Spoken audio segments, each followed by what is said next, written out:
just my little update on some of the things that are happening here. I do want to take the opportunity again to thank you for joining.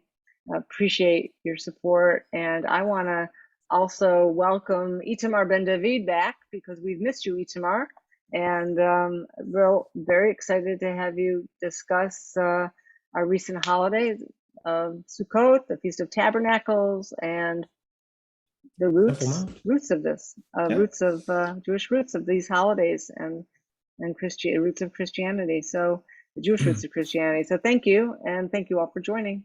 Okay, great. So thank you very much. Thank you, Elisa. For those of you who will probably just watch the recording, also hello to you. We just finished, like Elisa said, like a whole month of celebrations and lots of feasts and lots of we probably don't have to eat for another week or two. These are all biblical holidays. These are not like the holidays or memorial days that were added throughout Jewish history or even modern Israeli history. These are all biblical holidays, and I'll start just by saying a few words about that. If you count the number of holidays we have, in an entire year, including Saturdays, including Shabbats, you'll add up, and it's 70 plus 1. Okay, 70 days plus 1, 52 Shabbats, 52 Sabbats plus 18 days of holidays plus 1, and that added day is the Shmini Atzeret that Elisa mentioned. It's the 8th day, and probably maybe you remember from past tours, virtual tours, we talked about the 8th day as a supernatural part of a supernatural day, like a day that is elevated from nature, just like I'll give you an example from the New Testament. The 8th day is the day of the resurrection. Okay, so for example, Jesus entered from the Mount of Olives on Sunday, Palm Sunday. Then 8 days later, he resurrected. Okay, so the 8th day is a concept it's a Jewish concept from the Bible that weaved into the New Testament as well. So total of 70 plus 1. That plus 1 again shows us that we can elevate ourselves above nature and above time. And I must say that in Jewish history, it was not always like that we started to reread the Torah on Shmini Atzeret. There were different cycles of that. The original cycle was probably 3.5 years. And in the course of a cycle of Shemitah, 7 years, you basically read the Torah twice. Okay, that's how it used to be. At least we have evidence of that in the rabbinic literature. But at some point, I mean, there were a few traditions that were developed. So we started to, for at least 2,000 years, we've been reading the Torah once a year, finishing the entire Torah once a year. And today, indeed, we read the book of Genesis from the very beginning, few first chapters of the book of Genesis. So in a way, when you're looking at the time, and the way we understand the time, it has two ways. It's a circle, but it also moves forward. Okay, so we do move forward towards the Messianic era, and at the same time, we are connected to nature and things that happen over and over again. So this is again the way, the philosophy of time, let's call it, in Judaism. So I wanted to show you a few pictures and videos of Sukkot in Israel. So what you see here, it's not a picture that I took, so that's why it's not the best resolution. But what you see here is an etrog. Okay, an etrog. It's a type of citron. Okay, from the citron family. You can see one of them is actually over here, open. Okay, this is how it looks like. It has kind of a bitter flavor. And etrog is one of what we call the 4 species. The 4 species of herbs, let's call it. Here are it's a pretty funny one. It's a toy for children. So we don't give the 4 species to children, but basically we give them just this little toy. So it has the citron over here, the yellow one. The main branch over here, you can see it has a funny face. It's a lulav, it's a friend of dates, basically.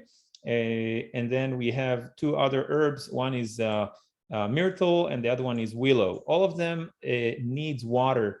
These are all, it's a very dry country, so there are rare types of species that has to grow with water, like really on the water. If it doesn't have water, it dies very quickly. And water is, of course, the equivalent of Torah, and the equivalent of, it's of course the source of life, and it's of course the equivalent of Torah, the divine word of God.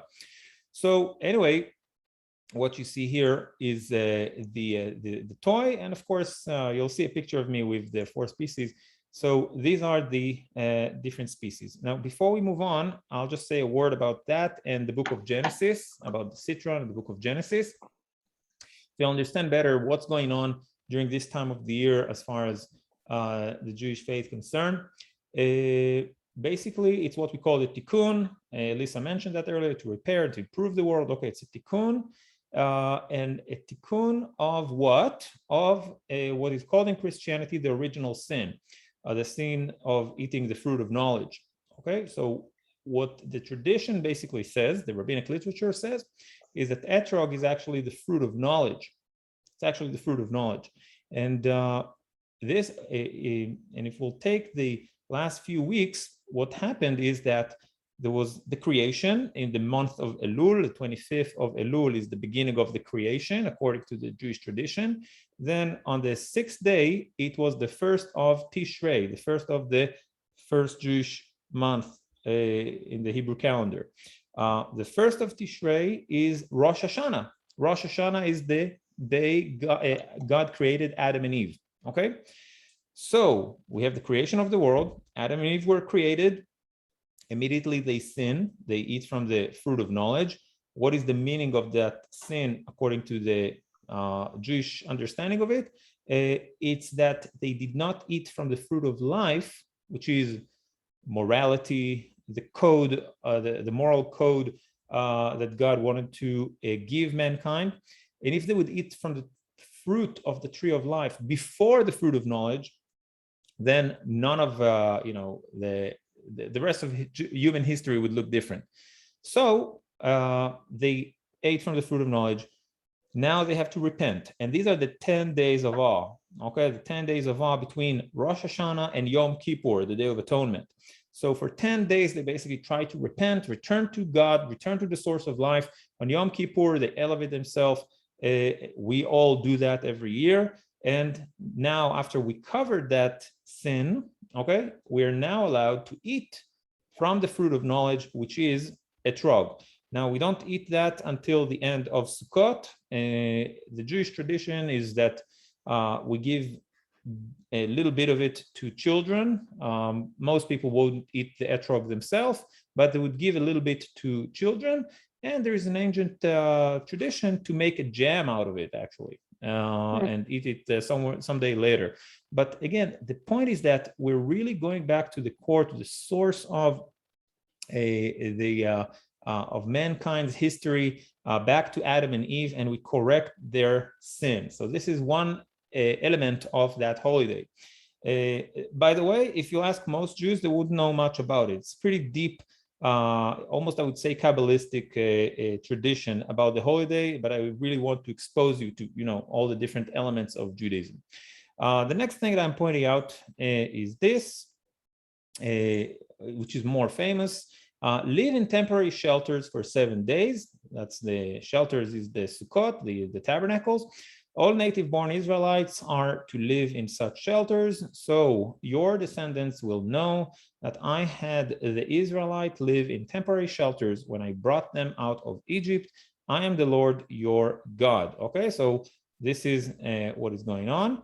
To remember, to commemorate the Exodus from Egypt. Okay, and if you look at the free high holidays, the free pilgrimage, Passover, the Exodus from Egypt, then Shavuot, the Pentecost, the Jewish Pentecost, receiving the Torah on at Mount Sinai, and later Sukkot, all of them have this element of commemorating the Exodus from Egypt. Okay, as you can see, it's happening in the autumn and not in the spring. Okay, the Exodus happened in the springtime. Okay, it's theoretically speaking, we were supposed to sit in these shelters, in these tabernacles in Passover, but it's happening in the autumn time as if to show that we rely on God. And even when the weather is changing against us in a way, okay, it was actually raining a little bit during this Sukkot, I think on the third day or the fourth day, we are trusting God to protect us, just like he protected us and sheltered us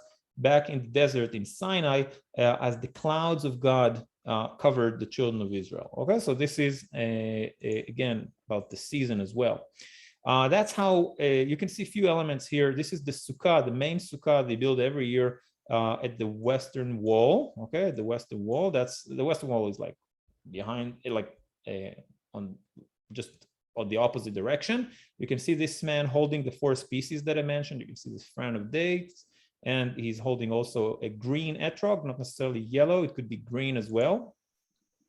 This is a picture from the more ultra-Orthodox area in Jerusalem, and you can see that it's really built up. It's not just like my sukkah, which is just fabric. It's very blowing in the wind.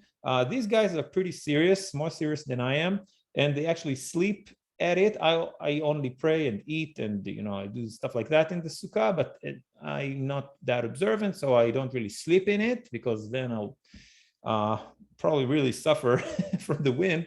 But these guys are very serious, and this is the actual commandment, to live in the sukkah and especially to sleep in it. Okay, so that's why they build it up, and that's what you can see over here. The roof is usually made of wood or bamboo. It could be made of all these, but it's supposed to be you're supposed to see the stars through it. Okay, that's the idea. Okay, so this is my little sukkah. I think you can clearly, this direction is more or less the west. Okay, so I have this cold breeze coming from the Mediterranean. I don't know if I would be with you here now if I would sleep in the sukkah the whole time. Anyway, that's how it looks like. Sukkah doesn't have to be very big. You can see this small sukkah over here, just for like, it's portable, and the purpose of it in this case is that people could actually stand in the sukkah, maybe eat, drink, or shake, what we call shake the 4 species. There is a certain way we shake it, these 4 species that are joined together. Again, the date fern, willow, myrtle, and etrog, that citron. Okay, so these are the things we do in the sukkah. It could be very, very small, like maybe like 1 square meter, even less than 1 square meter, which is like I guess 10 square feet. Okay, tiny. It could be really tiny. Okay, this is the biblical the verses that are talking about these 4 species. Okay, on the first day you are to take branches from luxuriant trees, from palm, willow, and other leafy trees, and rejoice before the Lord your God for 7 days. Okay, so you can see we don't have the myrtle exactly mentioned here. It has other name anyway, but it's a tradition. It's an ancient tradition, so we know these are the trees they were using. Okay, this is me holding my. This is from last year actually, but it looked pretty much the same. So here is my etrog. Okay, my citron, the 4 species. Very simple. That's how it looks like at the western wall. And I mentioned earlier that we shake these 4 species. Okay, so we shake it to all 4 winds. Okay, north, south, east, and west, and also up and down, as if to make God the king of earth, above and down below and all directions. Okay, so this is a part of what we do during the entire holidays. There is this element, and in Sukkot it's no difference. This is my father-in-law actually here on the left, and my brother-in-law is just over here, this guy. So there you go. This is from probably 2 or 3 years ago, probably 3 years ago. Here's gigantic citron, what you can see over here. It's a Yemenite etrog, just so you'll see how festive the whole thing is. Okay, this is from a synagogue that was found in Tiberias. You can see that there is the 4 species that I mentioned over here.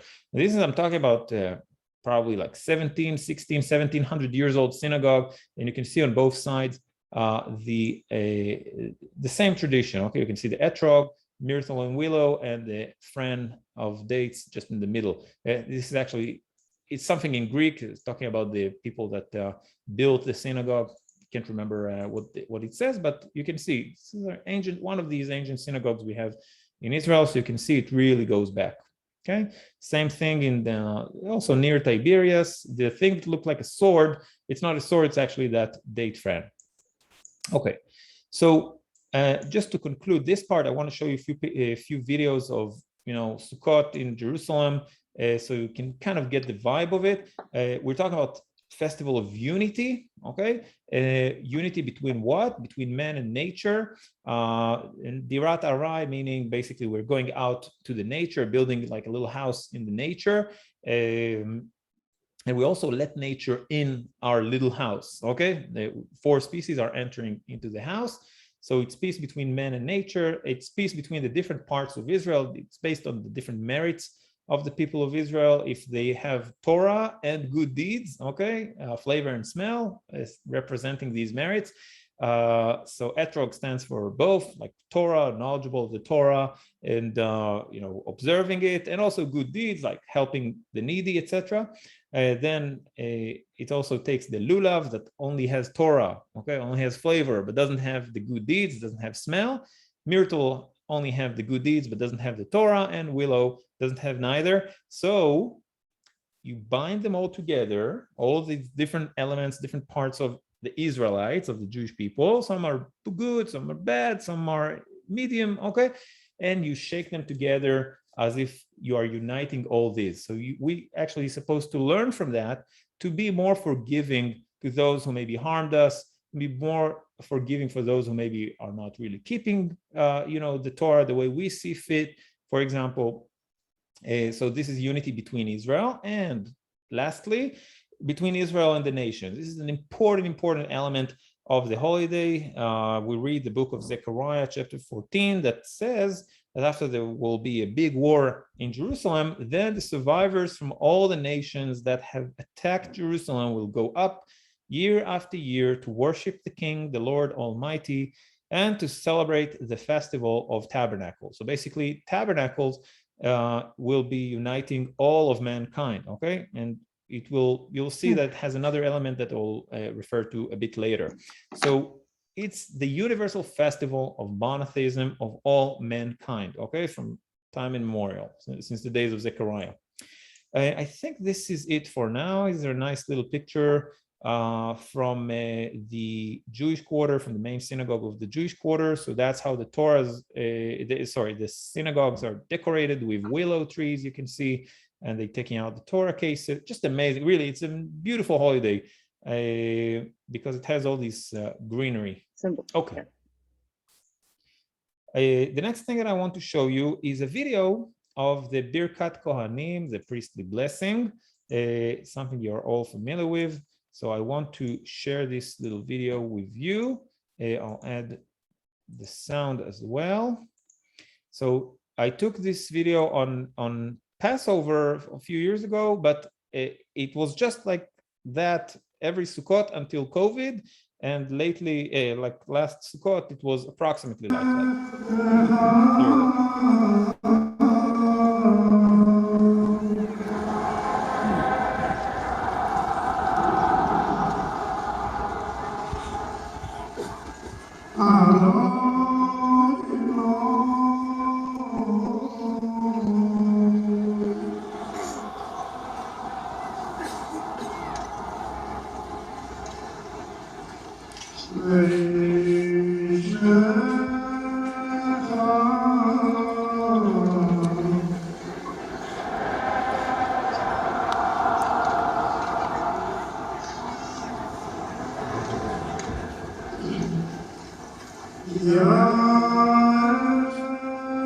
Beautiful. So as you're looking at these people, the one in white over here, closer to the wall, they are actually Kohens, priests, just like my father-in-law is a Kohen. And they say the priestly blessing: the Lord bless you and keep you, the Lord make his face shine upon you and be gracious to you. The Lord lift up his countenance upon you and give you peace. So the way we say it is basically word after word. There is a man that's saying one word or sometimes two, and then the crowd of Kohens, the crowd of the priests repeats after him. Okay, so this is how it's done every morning in every synagogue, but during the high holidays, they do it in a more festive way, just like you can see here. Another video that I want to show you is of the day-to-day life in Jerusalem during Sukkot. I think it's kind of a funny video because I want to show you how casual these things are. It's really a part of life. And something that I noticed and I thought will be funny to say is that during COVID, a lot of cafes and all that, they kind of took the people out because they didn't want to have any problems with, green passports or whatever. We do that every year. At least I don't know if you thought about it, but we do that every year. Kind of fixing new arrangements for in the outdoors, let's say, for people. So we can really take that and implement it in other countries, maybe sell Sukkot to other countries. Anyway, this is just a random sukkah, not too far from where I live, in the German colony. It's called the German colony in Jerusalem. It's a historic colony that was built by Germans in the 1860s. So you can see there's the house, and people would build their Sukkot just outside their houses. I'm jumping just a little bit because I want to show you the main street of the German colony. I'm just crossing here, the street. I hope it's not choppy, Elisa. Let me know. It's good. Yeah, I adjusted it, so it's supposed to be fine. So random shops. Okay, nice. Oh, here's the sukkah that belongs to a pretty famous coffee restaurant. Sorry, it's a chain of restaurants called Benami. So you can see the people are eating outside in a sukkah. See, because we are obligated to eat in Sukkot outside. So there you go. You can see them. These guys are chatting, nicely decorated, very nice. Okay, I want to show you a few ways, a few other Sukkot. Yeah, here, there's another place, Italian restaurant if you want. Really, it's Italian place, Italian restaurants. You can see again the sukkah, nicely decorated, and people are eating just outside. Okay, and again, crossing the street. These guys put a lot of these friends of dates on the top.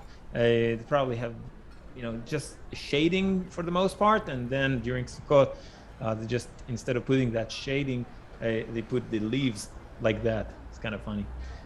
Moving forward, lastly, just maybe two more, I think. Here's another cafe, and it has a sushi place. It's a sushi place, and next to it, another coffee place. That's what you see here. Okay, mostly made of leaves. I'm jumping now a little more. I want to show you what hotels are doing. Elisa, this is the Orient Hotel. Okay, the Orient Hotel. It's a pretty famous hotel in Jerusalem, the big one. So the dining room. Okay, most people wouldn't want to eat in the dining room. They want to eat outside, not because of COVID, again, because they want to fulfill that mitzvah, this commandment to eat in sukkah. And there you go. See a massive sukkah that was built over there. See all these bamboos. Wow. Yeah. So all this nice patio, you know that, right? You know that? Yeah, I know the hotel. Yeah. So here's the Orient Hotel. Okay, there are many other Sukkot, but I just try to show you how life looked like in Israel during that time.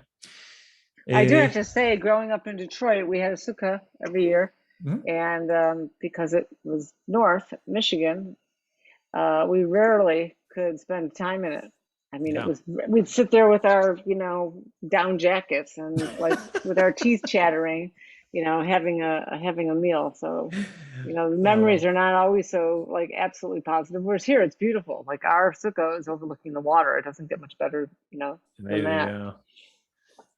Yeah. Thank you So for sharing those pictures. yeah, welcome. If anything wasn't, fully understood, if you have questions, you don't have to Yeah, wait it's right in the until chat. the end. So feel absolutely free to either write on the chat or open the microphone. Okay, we are just. Can I ask you a question? Yeah, go ahead. Hi. Hi, Yeah. Pastor Cliff. Hi. Enjoying this. Yeah, because the booths in Brooklyn, some of them are quite large. Yeah. Quite large. Is Could be very there a large. limitation on the size, how large it can be? Yeah. And there's the whole family supposed to go in there at the same time? Or can it be multiple families? Yeah. So the minimum question. size, as I said, it's about I think it's like 7 or even 10 square feet. This is like the minimum. There's a certain measure in the rabbinic literature. The size of it, it's not about the width and length of it. It's about the height. So the height can't be more than 20 cubits. I think it's like 10 meters. So let's say 30 feet. It can't be more than 30 feet. That's like the height. But as far as the size, as big as you want. Okay. Now, it's preferable, of course, that the family will be together, but there is no obligation to eat together. It's obligation of each individual, to eat in a sukkah. But whether you eat with another family or 3 families or 10 families, no, it doesn't matter. It's preferable that you eat with your family, but it's not like regulated, let's say, in the Jewish law. So here in New York, the ending was this past Monday? New York would have been a day longer, so it would have been Wednesday. I mean, Wednesday. Yeah. In Israel and yeah, it's the same. Wednesday. We finished it. Yeah. Cool. Anything else? Good. It is a mitzvah to welcome people into your sukkah who have no means to celebrate Sukkot because they don't have a sukkah, right? Supposed to bring in strangers. It's good to bring people in because it just makes people stay in the sukkah longer and longer. It's actually the only mitzvah, the only commandment that you do with your whole body. Okay, your whole body is supposed to be in the sukkah. So yeah, it is a good thing to bring people. We call these people ushpizin. Ushpizin are the guests, are ushpizin, and there is a tradition that the patriarchs, Abraham, Isaac, and Jacob, then Moses and Aaron, Joseph and David, you basically host them. Okay, you host them during the 7 days. So again, 3 patriarchs, Moses and Aaron, that's 5. Joseph and David, that's 7. These 7 guests are invited to your sukkah, and every day there's one guest that you emphasize. So you always have a guest, at least on the spiritual level. Right. So which is why one of the reasons why this holiday season, these last several days of the Sukkot holiday are very, very social, so much more than Rosh Hashanah and obviously Yom Kippur, where you see people at synagogue, but there is a lot of inviting, like culturally. It is like, oh, what are you doing? Let's get together over Sukkot. Everybody's inviting everybody else into their sukkah. It's very much our, part and parcel of our holiday season. Yeah, absolutely. Okay. It's very interesting that you asked that because today let's continue and we'll probably get back to it later on. You'll see the function of sukkah will change over time. Okay, so here is Israel, as you well know. So we'll pay a quick visit. Here is the airport, not too far from Tel Aviv. You can see it just over here. This is the road, the highway from the beach, from the Mediterranean. Here's again, you can see the airport, Highway 1. That's the main road to Jerusalem. So we're getting to Jerusalem with it. The green mountains that you see, these are now the Judean mountains, the Judean hills. So you go up these hills with the highway, and after a short drive, if there's no traffic jam, you're getting to Jerusalem. So here's Jerusalem. The blue area over here, this is the Dead Sea. Okay, the Dead Sea is not that far from Jerusalem. Okay. Okay. So the next thing that I'll do here is Jerusalem, and our focus will be on the old city area. I want to say a few words about that. Oh, sorry, one thing. Here it is. Okay, so we will focus on the old city area. Here it is. This is the old city. So let me just draw something. This area over here, that's the walls of the old city, the walled area. The Mount of Olives is just over here. And there is the city of David over here. Okay, city of David, probably did, yeah, it's I enlarged it a little bit. But anyway, this is the city of David, the area where ancient Jerusalem started 4,000 years ago. And basically what we are going to do is to climb up with the help of some pictures and some videos, climb up from the Siloam pool all the way to the temple. We'll say a few words about the things along the way and about the different practices. I'm moving now to these shots over here by Simplex. It's a company that covered basically with Earl pictures all over the country, creating all kinds of three-dimensional models. So what you see over here is the view from the Mount of Olives. Okay, so you can actually see the Jewish cemetery of the Mount of Olives just over here. All these white area that you see, this is all Jewish cemetery. And then you can see the Temple Mount. Here it is, the Temple Mount, right over here. Here is the Dome of the Rock and the Al-Aqsa Mosque. This is all here. From a different angle, here a bit closer to the Temple Mount, that's the surface of it. It's a gigantic plaza, almost 40 acres, and simply huge area, very, very beautiful. And here's the Mount of Olives in the background, as you can see.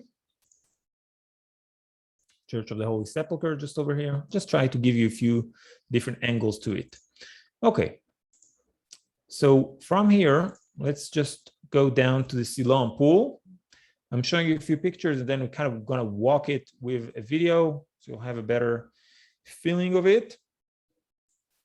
So what you see here is a photosphere of the Siloam pool area. You can actually see there is some water here. It was probably taken during winter time because usually it's dry, okay? But apparently in this picture, it has some water. So where is the pool? This is only 10% of the original size of the pool. You can only see, see these stairs and these stairs over here. It went through some massive renovation, so it doesn't look exactly like that anymore. It looks a bit better. But all these cobblestones, all these stones that you see, this is a part of that pool, okay? It's a purification pool. It used to be a water reservoir, and then they used it also for purification for the pilgrims. And during Sukkot, on the last day, on the 7th day of Sukkot, they used to take water, about, let's say, a little more than a gallon. One of the priests would take a gallon of water, let's say, in a nice golden container from the Siloam pool, which is basically the water of the Gihon spring, the really primary source of water of ancient Jerusalem. He would take these water up the hill to the temple, okay? Now this picture would look like an exaggeration, as if, it's not that steep. Couldn't be that steep. It's actually that steep. It's insane how steep this is. From the Siloam pool, climbing up to the Temple Mount, you really need to be fit to climb up there with a gallon of water. Not impossible, but it's not an easy walk. Okay, so this is let's say about 25 minutes, maybe even, something like that, 25 minutes walk up the hill to get to the temple from the Siloam pool. And during Sukkot, they would take these water and pour it on the altar, as we're going to see in a moment. Okay, what is that meaning of that ceremony? We'll talk about it. Okay, you can see some original cobblestones just over here, all a part of the Pilgrim's Road.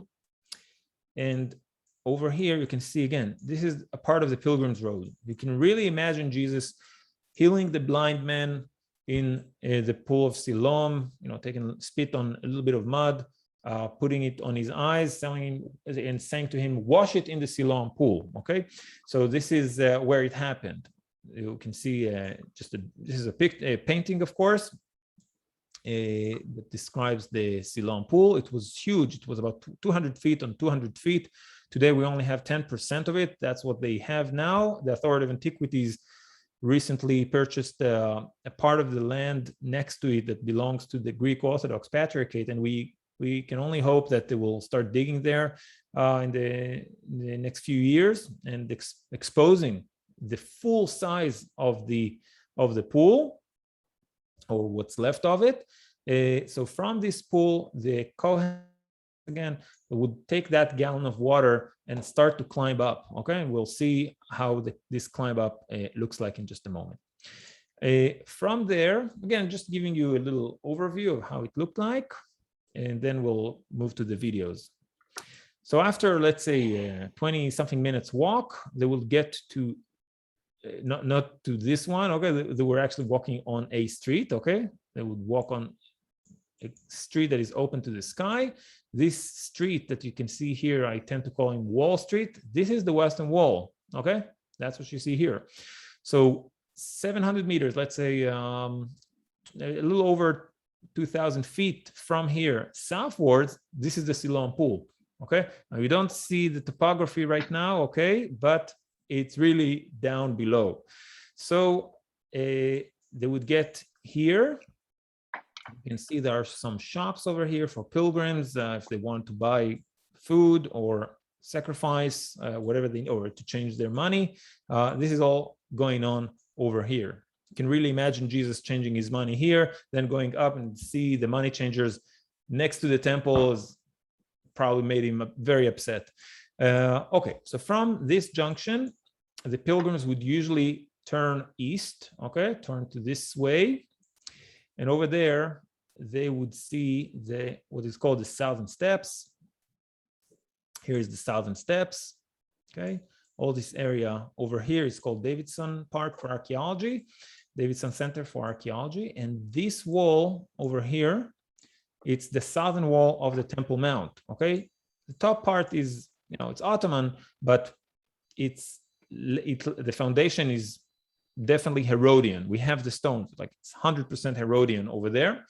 And they would climb up these stairs, and you can see there are 3 arches over here, 1 and 2 and 3. Okay, so it's a little confusing, but I'll explain it very simply. Originally, it was open. You can actually see that the Muslims sealed these gates at some point in history in the medieval times. Okay, but behind it, we actually have tunnels. We have those tunnels even today. There are tunnels that leads up to the temple itself. So it's called Hulda Gates, and this is the place where most pilgrims, including Jesus probably, would walk up from the Siloam pool and would enter from the Hulda Gates. Okay, from there, few more steps, and the Kohen, okay, the priest with that gallon of water, is already walking for like 30 minutes now. He reached to the altar. He's next to the altar. The altar was approximately here. I'm not the best in drawing altars, so forgive me, but you can imagine the smoke of sacrifice coming from here. There was a ramp for the priest to climb up to that altar. But in this day, the 7th day of Sukkot, he's actually pouring a very different sacrifice. And I want to put it in a different context, in the context of the 3 high holidays. So we have Passover. You can see over here, it's a William Hunt painting of young Jesus in the temple, according to the Gospel by Luke, when he was 12 years old. Arriving probably maybe in Passover, okay? And on Passover, the main sacrifice is the lambs, okay? The lambs. So from the animals department, let's call it. Then on Sukkot, on Pentecost, okay, and the Shavuot, the second pilgrimage, the main sacrifice is the first wheat. So from the plants. And now on Sukkot, it's from the, let's call it the inanimate objects. Okay, so the water basically. Okay, they're pouring water on the altar. So the idea is that the altar is not just to cover the sins of mankind. It's not just about us. It's also about nature. Okay, it's also about elevating nature to a higher purpose. Because as we know, when we read the Bible, it seems like everyone is like sinning with everything, especially in the book of Genesis, it actually says that. So here's the idea. The idea is to elevate the entire nature and the entire world, even animals, okay, to elevate them to the next level, let's call it. Now, specifically on Sukkot, the main sacrifice, as I said, is water, okay? To pour water on the altar. So I have a picture here that was made by the Temple Institute. You can imagine that's approximately how it looked like, pouring water on the altar. And the idea is that if on Passover, we wanted to bless the lamb, so we bring the first lambs to God. On Shavuot, on Pentecost, we want to bless the wheat, so we bring the first wheat to God. Now we are in autumn time. Our storerooms are full with supplies, okay, because we harvest the wheat, we harvest the barley long ago, we harvest the grapes, you know, the figs, all the pomegranates. The storms are full, are exploding, but we want a blessing for the next year. We want a blessing for the winter, and not just us, but the entire world needs water. Okay, so this specific sacrifice is actually for the entire world. There's another universal sacrifice that was taking place during Sukkot, and this is the 70 bulls, that were sacrificed, representing the 70 nations. Okay, it's of course a typological number. So this is the purpose of the 70 bulls, to give blessing of wealth, health, fertility, prosperity to all the nations, same nations that will one day celebrate the Feast of Tabernacles in Jerusalem. Okay, so as you can see, Jerusalem is representing a place of unity of all mankind. This is the beginning of creation is here, and later in the future, the pilgrimage of all mankind will be to Jerusalem, which brings me to the point we talked about earlier. What is the function of the sukkah and how big it's supposed to be? It's a great question. So maybe I'll use the first element over here. So Sukkot today, and if you think about Jesus in the Transfiguration Mountain, Jesus on Mount Tabor, basically showing his divine. It's shortly after Peter was primary Peter was announced in Caesarea Philippi. Jesus is taking the two sons of Zebedee and Peter to a mountain, to a high mountain. We call it Mount Tabor, or the mountain of Transfiguration. And over here, he shows them his divine nature. And the disciples ask him if they should build a tabernacle for them, for him and for Moses and for Elijah. They see him speaking to Moses and Elijah. So these tabernacles, these Sukkot, are not necessarily these booths that we know today. It's maybe, okay, the idea behind it is to build temples. Should we build a temple for you? This is maybe what the disciples are actually asking, because the sukkah, in a way, is a temple. Okay, it's a small temple. So this is the function of it in the long years of the Jewish exile. But originally, it had a very specific function: to host people from afar. The temple existed. No need for here it is. No need for to build another temple. There is one temple in Jerusalem. So it's simply its simple function is to host people from afar. Now you can imagine what will happen if in the future the nations will come to Jerusalem. So at first they will need to build Sukkot, in the old city, okay, in the old city area. But then at some point, they will run out of place. There are millions of pilgrims that will come from all over the world, from all the 70 nations, and it's okay, so we'll have to to build more booths in the Judean hills and the periphery of Jerusalem. Okay, but then it's not enough because millions are pouring in. So they will have to build more and more Sukkot all over the Middle East, maybe. So that's again how it's described, that Jerusalem will stretch all the way to Damascus, okay? So this is, again, for one day, Jerusalem will actually be this size. And this is, again, another element of the Sukkot, to unite people together and to spread the word of God to all areas. Yes, Elisa, we have anything on the chat? I'll just want to show you a few more videos, and pretty much this is it. I want to walk with you basically now. So we'll start with the city of David, starting with the Hezekiah. So what you see here is never get enough of this. What? Sorry. So we never get enough of this. I can go back here 100 times and always learn something. So this is the dark tunnel of Hezekiah tunnel. You can actually see the water of the Gihon spring streaming to the pool of Siloam. This particular pool is the Byzantine pool. It's not the ancient Herodian pool that Jesus knew in his days. So this is the remains of a much later pool from the 5th century. So I'll climb the stairs from here, and you'll see the pool that we saw earlier. Jumping a little bit here. So we saw that earlier. You didn't see the deck on the previous picture, but you can see the size. We have about 10% of the original size of that pool. That's what you see here. And you can see there are very high mountains around it. The neighborhood of Silwan, which is an Arabic the pronunciation of Siloam. Originally in Hebrew, we say Shiloach. Shiloach meaning to send the water from the spring to the pool. That's changed So a lot. we saw that pool. We see there's still diggings, of course, going on. This part, we also saw these cobblestones. You can actually see an original manhole, it's called, I think, right? Elisa, I think this is the word for it. Yeah, okay. And I'm walking now towards the area where they found the Pilgrim's Road. It's not fully open to the public, but there are videos already of the Pilgrim's Road. Hopefully, once it's open, I'll definitely have videos of it and I'll show you. This is a picture we already saw of the kids playing near that pool.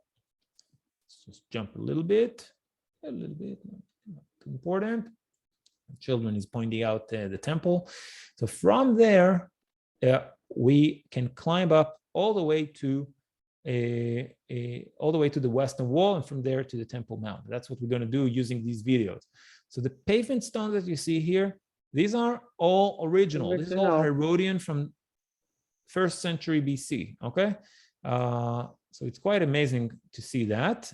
So from there, all these stairs, these are all original stairs.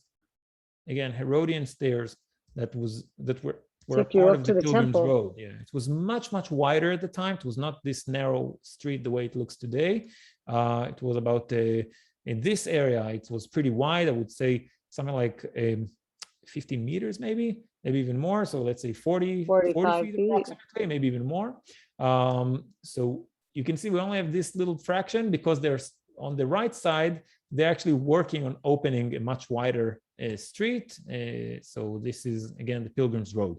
Now, I don't want to, we won't do, of course, we won't see the whole video, but I just show you parts of it. Crazy. At some point, they could not allow us to continue walking in the Pilgrim's Road because they're working there. So the walk for tourists today, for the last 10 years, is actually in a Roman sewer system, an original Roman sewer system, probably from the 2nd century CE. So this is a Roman sewer system, what you see here, and you can walk there for probably 20 minutes. And the reason I'm showing you that, it's not because it's the Roman sewer system, it's because you can see how steep this is. You remember I mentioned that this is a hard walk to climb up from the Siloam pool to the temple. Okay, physically it's a hard walk. Okay, you have to overcome within a walk of half a mile, let's say, I overcome, I think, about 100 meters? 100 meters, something like that. I think it's like 100 meters, so it's 300 feet. It's pretty steep over there.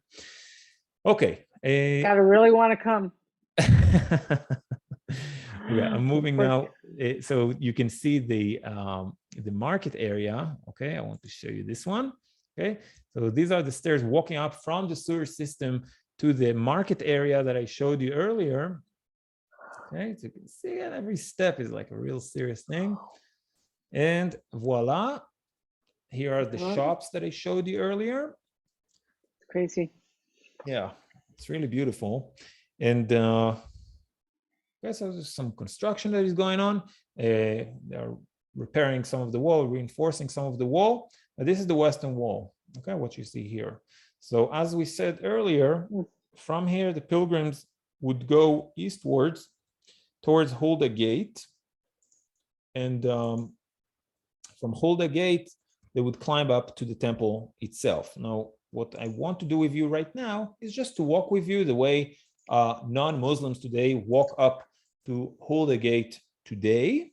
The way non-Muslims entering the Temple Mount, sorry, not from Hulda Gate, but from the Mugrabi Gate, it's called. So this is the security check, and today there is this. This is just a model of the temple, of course. So from here, we're just walking a little bit on this wooden bridge that leads us and takes us to the Temple Mount. You can actually see the golden dome just over here hiding, okay, over here. So it's not the way originally pilgrims would go up, but this is, as good as it gets. But from here, let's take a few more steps. Yeah, taking a turn right, turn left, and the gate. Voila. It's the Moroccan gate. It's called, named after the Moroccan neighborhood that was near this gate. It's accustomed to enter with the right foot. Okay, so you can just imagine virtually we're taking the first step. And I just have to add, it's kind of like in the Wizard of Oz, when Dorothy goes from black and white to color. It just changes as soon as you go through. It's just like it's a different world. It's a different ambiance. It's quiet. It's tranquil. Yeah, definitely. Very good. So the Temple Mount is like a whole session of its own. I tried to give you the experience of the pilgrimage to Jerusalem. You can see these amazing Corinthian capitals that were found nearby. The Al-Aqsa Mosque, okay, that's what you see here. And if we'll move just a little more, we'll be able to see the Golden Dome, the Dome of the Rock, between the trees. It's a really magical place. There you go. So you can really imagine the ancient pilgrims that were coming here, the Jews and non-Jews, that admired God and worshipped God here, and they also admired, I would say, the Herodian construction. Okay, everyone put that in their accounts, describing the beauty of that building. And the location of Al-Aqsa Mosque is the location of the royal stua, the gigantic basilica that used to be there at the time, where we assume that the money changers used to be. So you can understand why Jesus was upset with the money changers that are up here, too close to the temple, although they were allowed to do that as far as the halacha concerned, as far as the Jewish law concerned. Yeah, so here's the little experience that I want to share with you of the pilgrimage of Sukkot. Wow, that's great. Climbing up to the Temple Mount, ascending to the Temple Mount. So although we did it virtually, I actually have a hope, I would say, that in the future, when millions, maybe tens of millions of people would pour into Jerusalem every Sukkot, there will still be billions that wouldn't be able to travel maybe even just because disabilities, because of the cost, whatever, then we'll give them the virtual tour to give them the experience of the pilgrimage. So with the blessing of technology, we're actually able to bring Jerusalem alive to everyone. Right. Okay. Thank you, Itamar. Yeah. Thank you very much. So I wanted to find out if anybody has any questions. This is a good time to not be bashful, and anything comes up, Absolutely. you can do it in person. So feel free. This is your time. Well, I enjoyed that walk with you. That was cool. Yeah. On the Temple Mount, are there most of the time are Muslim Jews on the Temple Mount at the same time, or is there set times For Muslims and for Jews? Muslims are allowed whenever they question. want, almost, I think like until 9 or 10 p.m. And Jews, and not Jews, like non-Muslims, they have visitation hours Sunday to Thursday between 7:30 and 11, and then again at noontime between 1:30 and 2:30. So about 4 hours total for non-Muslims during these days. On winter times, the hours are a little different, but yeah, a bit shorter, but yeah, that's more or less the same. 2 or 3 hours in the morning, then 1 hour at noontime. I'll add, Pastor Cliff, that when we do take groups up there, I would typically do it very early in the morning, first thing in the morning. Yeah. Get them in line at 7 so that they can be up there in the earlier hours. Going at 12 or 1 o'clock can be kind of stressful, because if you're not there right at 12, you might not make it in, and it's only open for an hour. So a lot of groups go up there. We haven't really had any issues. We're obviously always quite aware of the situation. Yeah. But it's a beautiful walk around in the morning, and then you come out and you go right into the Christian quarter. You come out the gate that takes you right down. It's the Muslim quarter, but takes you right into the Christian quarter. What path would we take on a tour? Like that? Typically, you would come in through the gate that takes you to the Western Wall. Visit the Western Wall.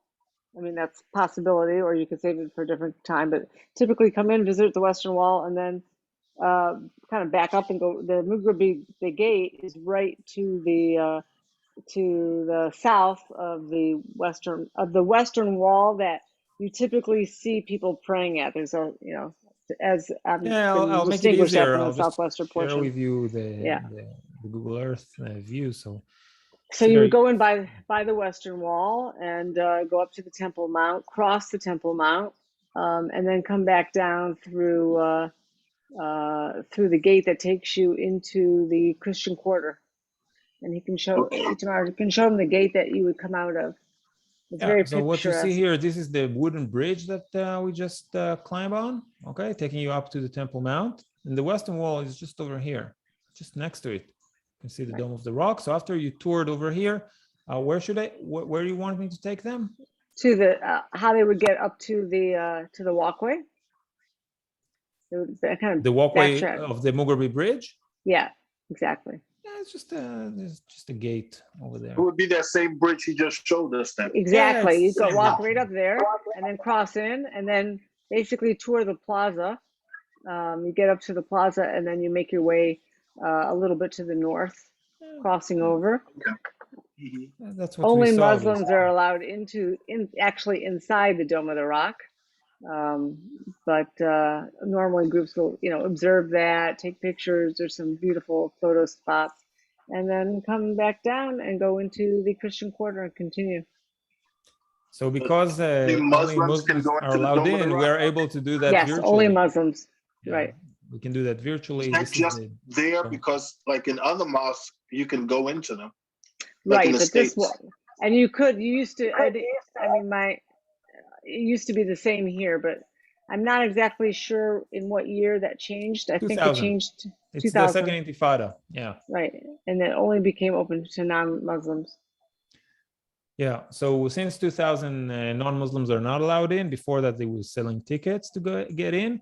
Normally, like you said, Muslims would invite people into their mosques, but this particular one, it's because of the political context of it. Over here, you can actually see the Holy of Holies, the location of the Ark of the Covenant, the top of Mount Moriah, with all the traditions associated to this rock, the foundation stone, creation, the binding of Isaac, etc., etc., and of course the temple.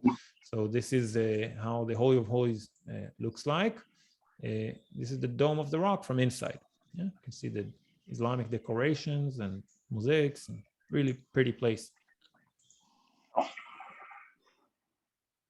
Yeah.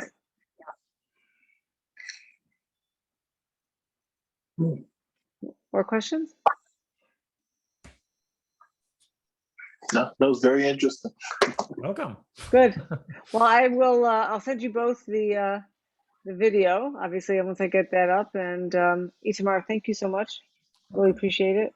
I'm just going to say, Pastor Cliff, just as a FYI, I just booked a ticket to New York, so I'll be there from the 20th to the 1st. Yeah.